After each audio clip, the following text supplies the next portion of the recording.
रामकृष्ण हरी. अवधूत चिंतन श्री गुरुदेव दत्त. कशात आपण सर्वजण मजेत असाल, भगवंताच्या भजनात तल्लीन असाल अशी अपेक्षा करते आणि आजच्या व्हिडिओला सुरुवात करते. येणाऱ्या 25 तारखेला आषाढी एकादशी आहे, म्हणजेच देवशयनी एकादशी आहे. आणि या एकादशीला जे लोक वर्षभर एकादशी धरत नसतील किंवा उपवास धरत नसतील ते सुद्धा आषाढी आणि कार्तिकी जी एकादशी आहे या एकादशीला नक्कीच उपवास धरतात. का तर वर्षभरातल्या जेवढ्या एकादशी आहेत तेवढ्या एकादशीचं पुण्य या 2 उपवासाने पदरामध्ये पडत असतं. म्हणून 24 एकादशीचं पुण्य आपल्या पदरात पाडून घ्यायचं असेल तर ही आषाढी आणि कार्तिकी एकादशी आपण धरलीच पाहिजे. म्हणजे या दिवशी आपण उपवास केला पाहिजे. तर वर्षभरात 24 एकादशा येतात. एका महिन्याला 2 अशा 12 महिन्यामध्ये 24 एकादशी येत असतात. तर प्रत्येक एकादशीला आपण फक्त एकच दिवस उपवास धरतो.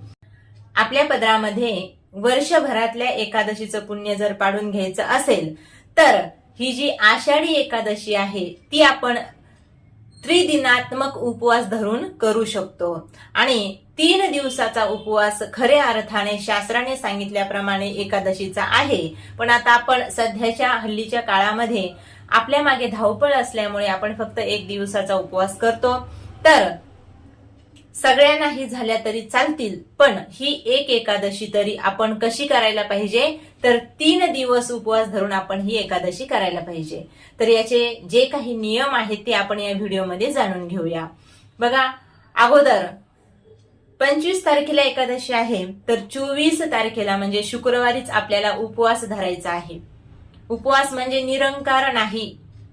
या दिवशी आपल्याला एक भुक्त म्हणजेच एकदा जेवून हा उपवास करायचा आहे.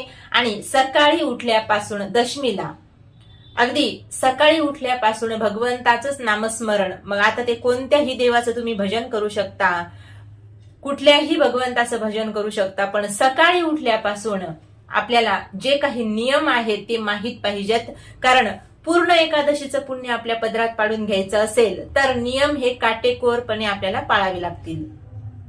स्नान झाल्यानंतर देवपूजा करायची आहे.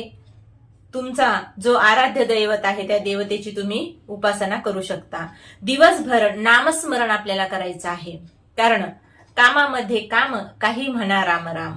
सगळं काम सोडून हातात जपमाळ घेऊन भजन करा असं कोणत्याही संतांनी सांगितलं नाही किंवा कोणत्याही देवाने सांगितलं नाही. म्हणून दिवसभर आपलं कामही करायचं आहे आणि मुखाने नामही घ्यायचं आहे. संध्याकाळी 12 वाजेपर्यंत आपल्याला पहिल्या दिवशी जागरण करायचं आहे. आता जागरण म्हणजे काय, नुसतं टीव्ही पाहणे किंवा मोबाईल पाहणे हे काम आपल्याला करायचं नाही. तर या दिवशी भगवंताचा जप जेवढा होईल तेवढा आपल्याला करायचा आहे. 1 वेळ जेवण आणि दिवसभर नामचिंतन. दशमीच्या दिवशी दुसरा दिवस आहे एकादशीचा. आता या दिवशी सकाळी लवकर उठायचं आहे आणि भगवान विष्णूची किंवा पांडुरंगाची आपल्याला या दिवशी सेवा, पूजा, उपासना करायची आहे. त्यामुळे तुमच्या घरामध्ये पांडुरंगाचा फोटो असेल तर त्यांची सेवा तुम्ही करा. नसेल तर तुमचं जे कोणी आराध्य दैवत असेल, सगळे देव एकच आहेत नाही का, देवामध्ये भेद नाही. तर कोणत्याही देवतेची या दिवशी तुम्ही उपासना करू शकता.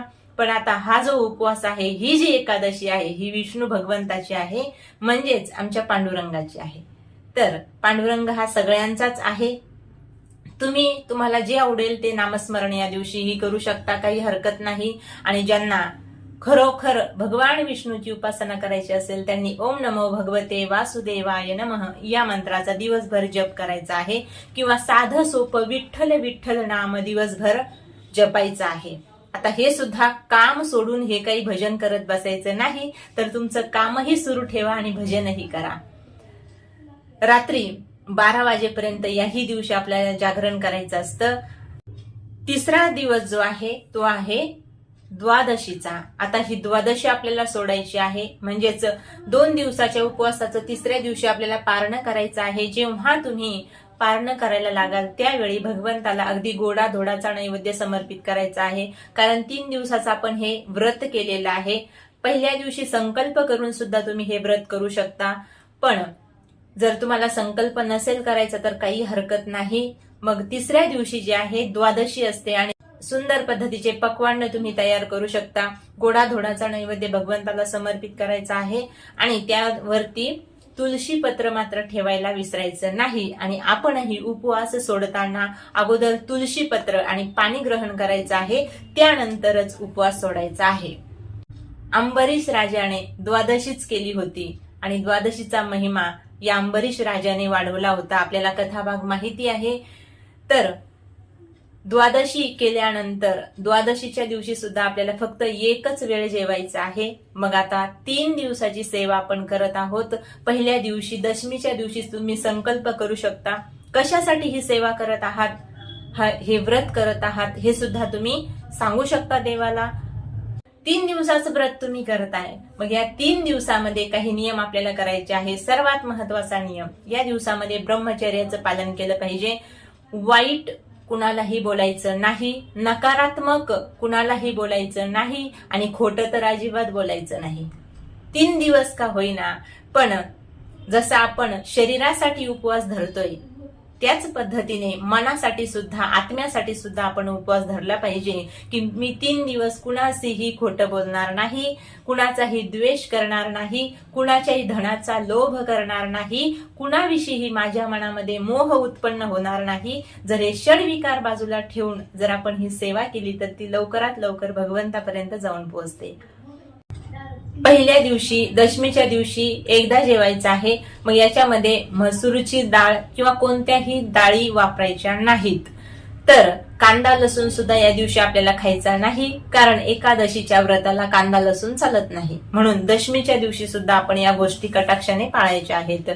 एकादशीच्या दिवशी फलाहार किंवा दूध आपल्याला घ्यायचं आहे आणि तिसरा जो दिवस आहे द्वादशीचा, या दिवशी सुद्धा कांदा लसूण डाळी खायच्या नाहीत आणि एक वेळ आपल्याला जेवायचं आहे आणि नंतर संध्याकाळी मात्र जेवायचं नाही। अशा पद्धतीचं सुंदर असणारं हे व्रत आहे आणि यामध्ये नियम जे आहेत ते मी अगोदर सांगितल्याप्रमाणे खोटं बोलायचं नाही, ब्रह्मचर्याचं पालन करायचं, कुणाच्याही विषयी आपल्या मनामध्ये द्वेष भावना उत्पन्न होणार नाही याची मात्र आपण काळजी घ्यायची आहे। आणि 3ही दिवस आपल्याला पलंगावरती किंवा गादीवरती झोपायचं नाही, तर जमिनीवरती झोपायचं आहे आणि सतरंजीवर झोपायचं आहे।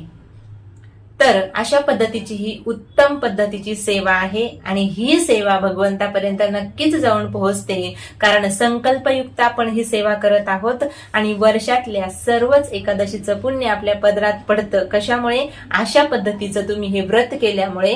आणि आणखी एक महत्वाचा नियम, या 3 दिवसाच्या व्रतामध्ये दिवसा सुद्धा झोप घेता येत नाही, दिवसा सुद्धा अंग जमिनीवर टाकायचं नाही, म्हणजेच आपली पाठ जमिनीला लागणार नाही याचं काय करायचं तर भान ठेवायचं आहे। म्हणजे दिवसा झोपायचं नाही, दिवसा दुपारी आपण आराम करत असतो, तर या व्रतामध्ये दिवसा आराम केलेला चालत नाही। असे अनेक बारीक नियम आहेत, पण साधे नियम मी आपल्याला इथे सांगितलेले आहेत। अशा पद्धतीचं जर व्रत केलं तर नक्कीच तो विठुराया आपल्यावर प्रसन्न झाल्याशिवाय राहणार नाही।